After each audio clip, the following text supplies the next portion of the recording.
So it's nearly Samhain, one of my favourite festivals. Samhain is Gaelic for summer's end. It falls on October the 31st, and it's an ancient festival of Celtic pagan origin, one of the festivals that we have the best evidence that it really does go back into ancient times and is not just reconstructed. It was later Christianized into All Hallows Eve or Halloween, and it marks the division between the light half and the dark half of the year. So it's a liminal time, an in-between time. And traditionally, at this time, the veil between this world and the other world is said to become thinner. So the boundary between the world of the living and the world of the dead becomes blurred.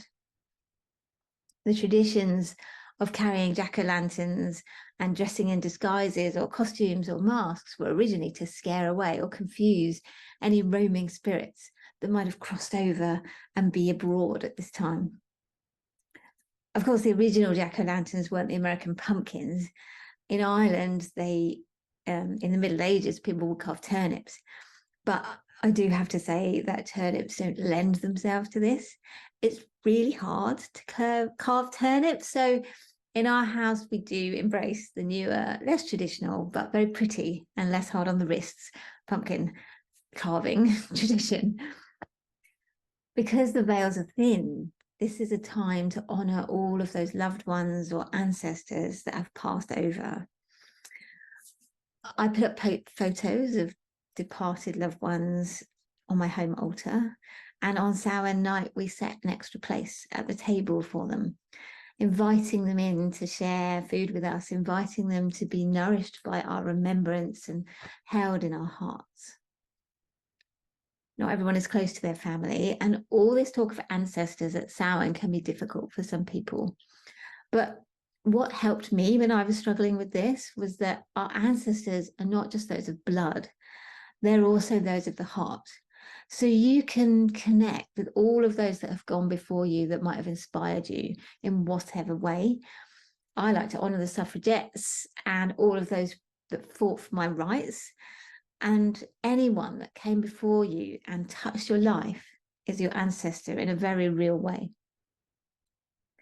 Samhain is also traditionally a time for divination, to look ahead on this night that was traditionally the new year and see what the year ahead would bring. Sometimes at home we do this with ogham staves, so little wooden staves carved with the ogham tree alphabet, and we pick one from the bag to receive a message from the trees for the year ahead.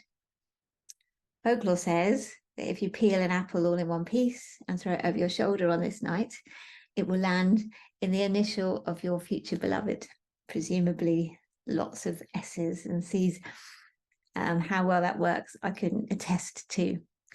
But a fun way to do divination if you don't have ogham staves or you're not into tarot is to make what we used to call a see sack when my daughter was young.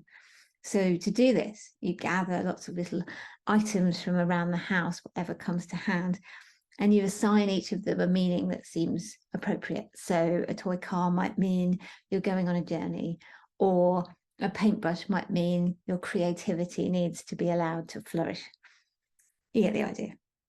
And then you put all the items into a bag, and each close your eyes and reach in the bag and pick one. The first one you touch, no groping around to get the future you want. And you get a message to see what your year ahead is going to bring you. In our home rituals for this night, we often do a variation on guided meditation to ask our ancestors for guidance, to journey to the underworld, to bring back wisdom, to bring back knowledge. And you can do this in a group, you can do this on your own. And again, not necessarily your immediate family if that doesn't resonate with you. This is a time to connect to the goddess as wise elder, as crone. She who carries wisdom and experience and who can hold your hand as we move now into the darker half of the year, into the time of rest and nourishment and dreaming of possibilities.